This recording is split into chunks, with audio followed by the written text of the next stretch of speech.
Okay guys, I got a fun one for you today. I gave myself a special challenge at Blade Show. I have permission from my buddy Eric Blackmore. I'm gonna roll in a picture of him right now.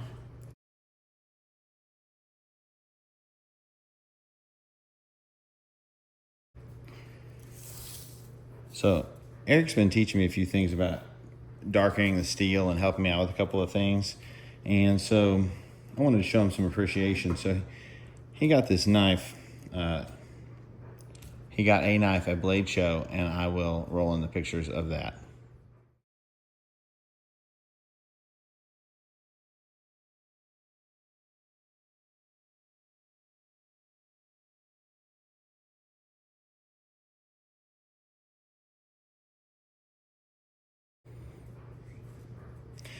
Anyway, I took a tracing of that knife at Blade Show, and this is what I traced.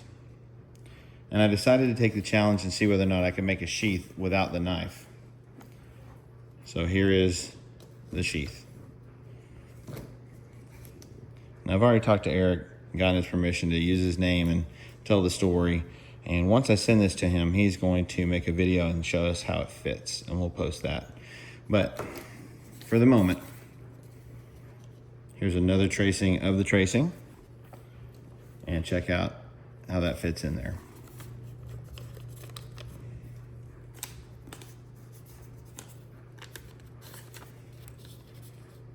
So basically, it ought to ride something about like this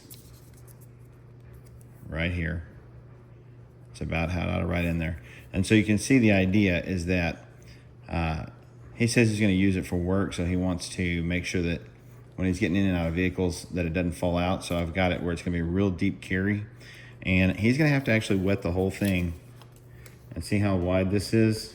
This is nowhere nearly as wide as that.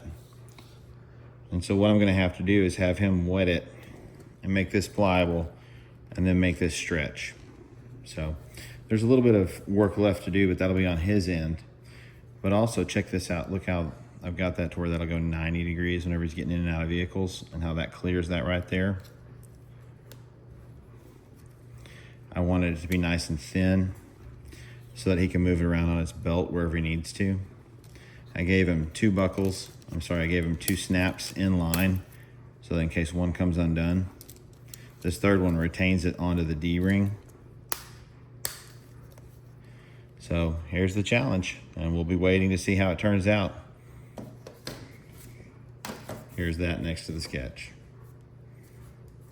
I've enjoyed this a lot. I hope you did too. And I'll be waiting just like you guys are to see how this turns out in the end. I hope you enjoyed this one, and I'll catch you on the next one.